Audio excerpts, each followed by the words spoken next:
आउज़ बिल्लाहि मिनश्शैतानिर्रजीम बिस्मिल्लाहिर्रहमानिर्रहीम। अस्सलामु अलैकुम वरहमतुल्लाहि वबरकातुहू। आज हम हाजिर हैं सलाहुद्दीन अयूबी की ज़िंदगी पर मबनी सीरीज़ की 6th एपिसोड के साथ।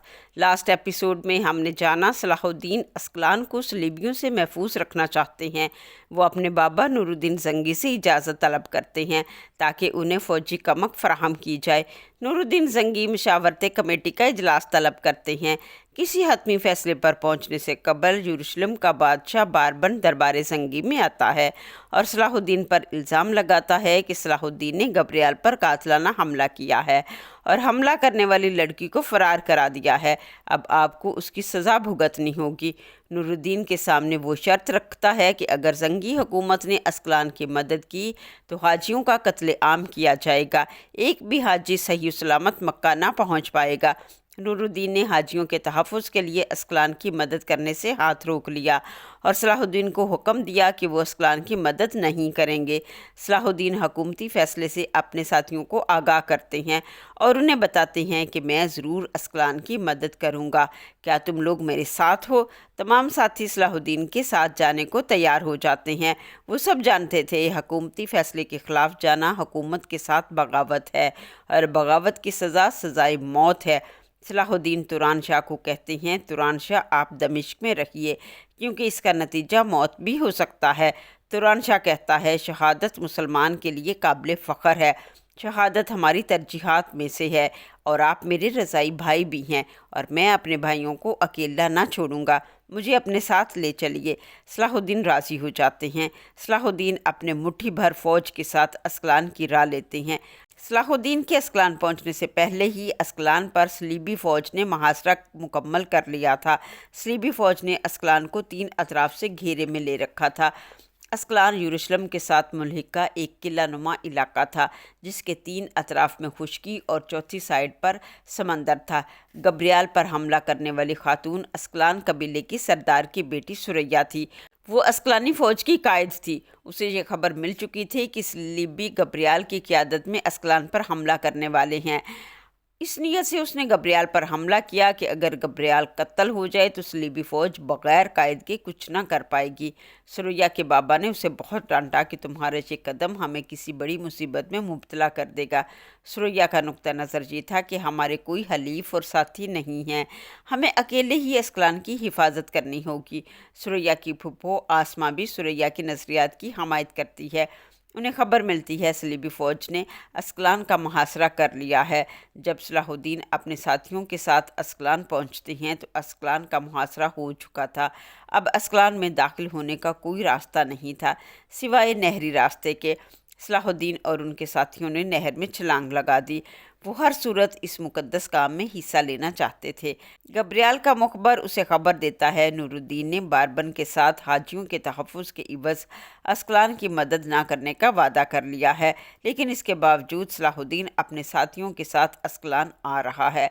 गब्रियाल एक ज़ालिम और बेरहम कमांडर था। उसने अस्कलान के लोगों का कत्ले आम करने का हुक्म दे दिया। सलीबी फ़ौज ने बेदर्दी से तीरों, तलवारों, आग के शूलों से बच्चों, औरतों, मर्दों, नौजवानों, बूढ़ों सब पर टूट पड़े और खूब तबाही मचाई। सलाहुद्दीन अपने साथियों के साथ नहरी रास्ते से होते हुए खुफिया रास्ता इख्तियार करके अस्कलान पहुंच जाते हैं। अस्कलान कबीले के सरदार की बेटी सुरैया उस रास्ते पर निगहबान थी।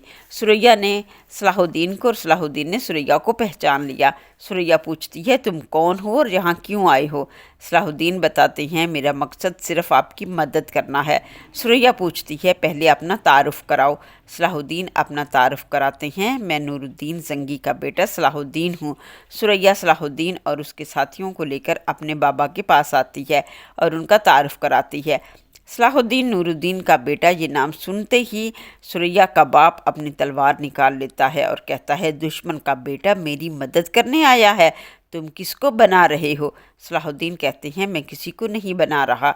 अस्कलान सिर्फ अस्कलानियों का नहीं है, पूरे आलम इस्लाम का है। अगर अस्कलान सलीबियों के कब्ज़े में आ गया तो पूरे आलम इस्लाम के लिए तबाही है। मगर सुरैया का बाप कहता है, नूरुद्दीन क्या समझता है, वो अस्कलान बचाकर हमें अपना ज़र खरीद ग़ुलाम बना लेगा? یہ سوچا ہوگا نورالدین زنکی نے۔ صلاح الدین کہتے ہیں ہم جس کام کو درست سمجھتے ہیں وہ کر گزرتے ہیں، سوچتے نہیں۔ ہم صرف اسکلان کو صلیبیوں سے بچانا چاہتے ہیں، فقط۔ اس کے بعد آپ جو چاہیں کریں، یا تو ہمارے ساتھ مل کر اسکلان کو بچا لیں یا پھر صلیبیوں کے ہاتھوں اپنا وطن اور اپنی جان دونوں گنوا لیں۔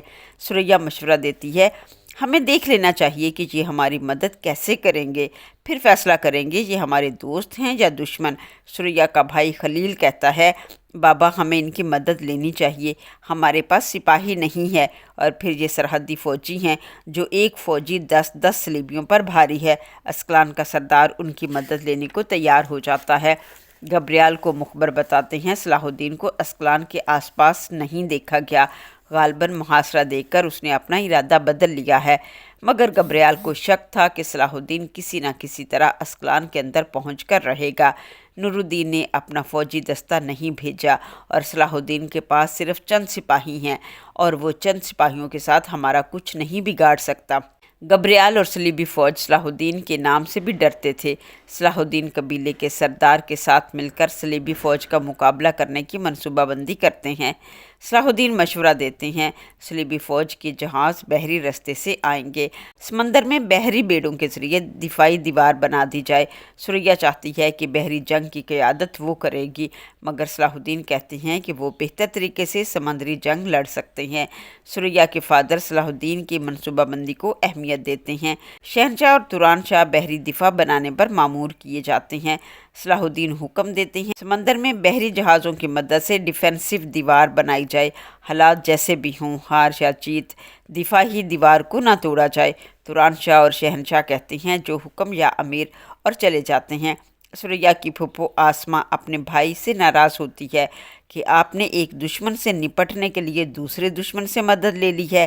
اگر صلاح الدین کی وجہ سے کوئی مصیبت آئی تو میں ساری زندگی آپ کو معاف نہ کروں گی۔ گبریال بھی بحری جہاز میں جنگ کی قیادت کرتا ہے، اور وہ جہاز پر اپنا جھنڈا لہراتا ہے اور تیر کمانوں کو حکم دیتا ہے کہ وہ جہازوں پر تیر برسائیں۔ صلاح الدین کے فوجی جوابی کارروائی کرتے ہیں، صلیبی فوج پسپا ہو کر پیچھے ہٹ جاتی ہے۔ صلاح الدین اور ثریا میدانی فوج کی قیادت کرتے ہیں۔ میدانی علاقوں کی فوج کے ساتھ صلاح الدین بہادری سے لڑتے ہیں اور انہیں پسپا کر دیتے ہیں۔ فوج ہار جاتی ہے، لیکن اس صورتحال میں گبریال ایک سیاسی چال چلتا ہے اور اسکلان پر قبضہ کر لیتا ہے۔ گمسان کی لڑائی ہوتی ہے، صلاح الدین جنگ جیت جاتے ہیں، مگر قبضہ گبریال کر لیتا ہے۔ آج کے لیے بس اتنا ہی۔ نیکسٹ ویڈیو میں ہم جانیں گے گبریال کی کون سی چال تھی جس نے صلاح الدین ایوبی کی فتح کو ناکامی میں بدل دیا، اور پھر صلاح الدین کو کن مشکلات کا سامنا کرنا پڑا۔